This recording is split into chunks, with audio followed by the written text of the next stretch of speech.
বাছি খাবা জাগি শুবা আমাৰ পূৰ্বজসকলে খুব সুন্দৰ এটা উক্তি দি থৈ গৈছে আমাক বাছি খাব মানে বাছি যদি নেখাওঁ আমাৰ বহুতো বেমাৰ গোট খোৱা হয় বাছি নাখালে মানে মই গোটাই লৈছিলোঁ বাছি খোৱা নাছিলোঁ বাবে মোৰ ছুগাৰ হাই প্ৰেছাৰ আদি মই বেমাৰ গোটাই লৈছিলোঁ আৰু সেইবিলাকে মই প্ৰায় 14 বছৰ দিন হাই প্ৰেছাৰ আৰু ডায়েবেটিছৰ ঔষধ সেৱন কৰি আহিছিলোঁ কিন্তু বৰ্তমান মই এইবিলাক ঔষধ প্ৰায় 8 মাহে হ'ল ঔষধ সেৱন নকৰাকৈ খাদ্য বাছি খাই আছোঁ বাবে আজি মই কোনো ঔষধ সেৱন নকৰাকৈ ডায়েবেটিছ খুব সুন্দৰকৈ বা হাই ব্লাড প্ৰেছাৰ খুব সুন্দৰকৈ নিয়ন্ত্ৰণ হৈ আছে কেইদিনমানৰ আগতে নৱজিত সিদ্ধু তেওঁ এজন ক্ৰিকেটাৰ হয় তেখেতৰ মিছেছৰ ব্লাড কেঞ্চাৰ হৈছিল নে কি কেঞ্চাৰ হৈছিল তেওঁ ৰিকভাৰী হৈছে কেৱল মাত্ৰ এই বাছি খোৱাৰ বাবে তেওঁ প্ৰেছ কনফাৰেন্স দিছিল কেনেকৈ তেওঁ ওলাই আহিলে তেখেতক মিছেছক উলিয়াই আনিলে বা ৰিকভাৰী হ'ল কেঞ্চাৰ নিচিনা মাৰাত্মক ৰোগ এটাৰ পৰা সেই কথা তেওঁ খুব সুন্দৰকৈ প্ৰেছ কনফাৰেন্সত বুজাই দিছে তাত তেওঁ ইণ্টাৰমিডিয়েট ফাষ্টিঙৰ কথা কৈছে ল' কাৰ্ব খাদ্যৰ কথা কৈছে আৰু গধূলিতে খাব লাগে সোনকালে খাব লাগে সেই কথা কৈছে আৰু আমাৰ জুচৰ কথা কৈছে কি ড্ৰিংকছ ল'ব লাগে সেইবিলাকৰ কথা খুব সুন্দৰকৈ কৈছে আৰু তেতিয়া মই সেইটো সময়তে মই ইণ্টাৰমিডিয়েট ফাষ্টিং কৰি আছোঁ আৰু মই ডায়েট ফ'ল' কৰি আছিলোঁ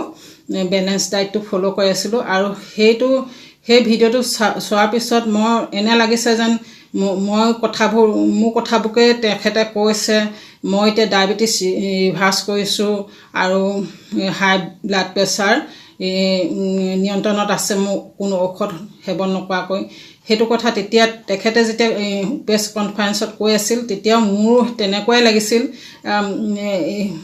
মই যিখিনি ফ'ল' কৰি আছোঁ তেখেতেও খুব সুন্দৰকৈ বুজাই দিছিল এইবিলাক কথা আৰু নিশ্চয় বহুতে সেই ভিডিঅ'বিলাক চাইছে তেখেতে কি কৈছে কি নাই কোৱা খুব সুন্দৰকৈ বুজাই দিছিলে তেখেতে আৰু ময়ো এতিয়া তাকে কৰি আছোঁ মই তেখেতৰ সেই কনফাৰেন্সটো আগতে মই সেইখিনি ফ'ল' কৰিছিলোঁ যেনিবা মই কামবিলাক কৰি আছিলোঁ আৰু মই খুব সুন্দৰকৈ এইবিলাক পালন কৰি আছোঁ বৰ্তমানেও কৰি আছোঁ মই স্পটতে আপোনালোকক মোৰ হাই প্ৰেছাৰ ৰেঞ্জ কিমান দেখাই আছোঁ হাই প্ৰেছাৰ হওক বা ডায়েবেটিছে হওক ডক্টৰৰ ওচৰলৈ গৈ দৰৱ এসোপা আনি খোৱা বেমাৰে নহয় এইবিলাক কেৱল মাত্ৰ ডায়েট ফ'ল' কৰিব লাগে কোনো অসুবিধা নোহোৱাকৈ ৰিভাৰ্ছ হয়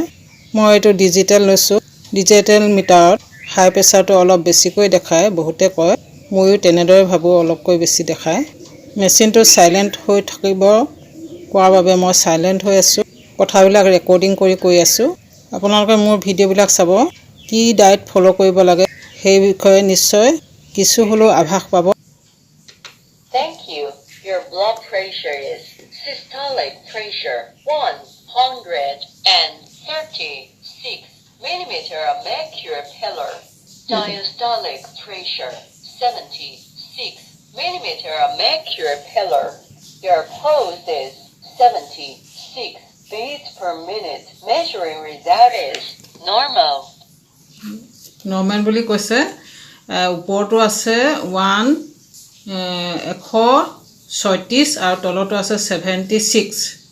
আৰু হাৰ্টবিট আছে 76 এনেদৰে মোৰ নৰ্মেলে হৈ থাকে মই যেহেতু ঔষধো সেৱন নকৰোঁ কোনো ঔষধ সেৱন নকৰাকৈ হাই ব্লাড প্ৰেছাৰ আৰু ডায়েবেটিছ মোৰ ৰিভাৰ্ছ হৈছে আৰু মই যোৱাকালিও ব্লাড টেষ্ট কৰিছিলোঁ ঘৰতে গ্লুক'মিটাৰটো আনি লৈছোঁ সেইটো টেষ্ট কৰিছোঁ সেইটো যোগেদি টেষ্ট কৰিছিলোঁ তাৰ ৰিজাল্ট কি আহিলে সেইটো এতিয়া দেখাইছোঁ ৰ'ব আপোনালোকক মই এতিয়া 2 ঘণ্টা পাছত এতিয়া টেষ্ট কৰিবলৈ লৈছোঁ মোৰ ছুগাৰটো খোৱাৰ 2 ঘণ্টা পাছত মই টেষ্ট কৰিবলৈ লৈছোঁ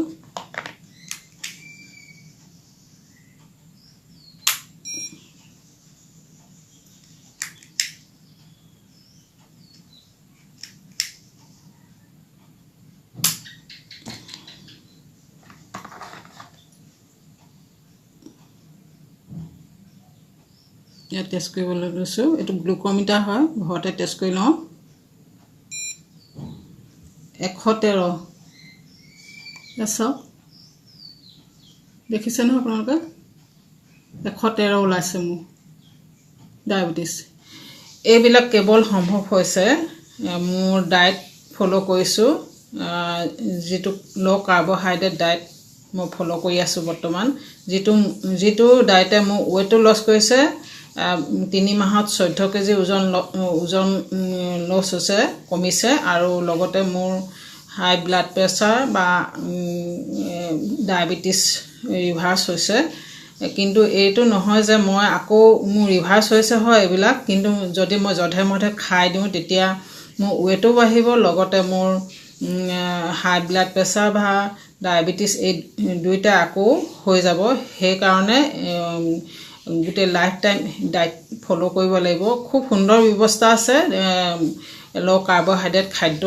যথেষ্টই আছে কোনো অসুবিধা নোহোৱাকৈ এইবিলাক খাব পৰা যায় কোনো অসুবিধা নহয় আৰু আপোনালোকে বহুতে ভাবে এইবিলাক কেনেকৈ ইমান যতন লগাম ইমান হেৰি কৰিম কিন্তু সেইটো নহয় বহুত সুলভ হয় ল' কাৰ্বহাইড্ৰেট খাদ্য আমাৰ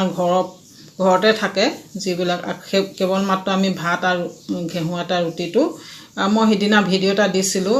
ঘেঁহু আটা ভাতো খাব পাৰোঁ কেনেকৈ খাব পাৰোঁ সেই বিষয়ে কৈছিলোঁ আপোনালোকে ভিডিঅ'টো চালে নিশ্চয় কিছু হ'লেও আভাস পাব ল' কাৰ্বহাইড্ৰেট ভাত বা আমি ল' কাৰ্বহাইড্ৰেট খাদ্য কেনেকৈ গ্ৰহণ কৰিব লাগে ভাতটো ল' কাৰ্বহাইড্ৰেট নহয় কিন্তু বেলেঞ্চ ডায়েট দি কেনেদৰে আমি ভাতো খাব পাৰোঁ সেই বিষয়ে কৈছিলোঁ এইবিলাক মই নিজৰ বডিটোৰ ওপৰত এপ্লাই কৰিছোঁ সেইবাবে এই ৰিজাল্ট পাইছোঁ আৰু সেইবিলাকে আপোনালোকৰ মাজলৈ ভিডিঅ' আকাৰত লৈ আহিছোঁ বিশেষ তেনে একো নাই আজিলৈ আহোঁ ধন্যবাদ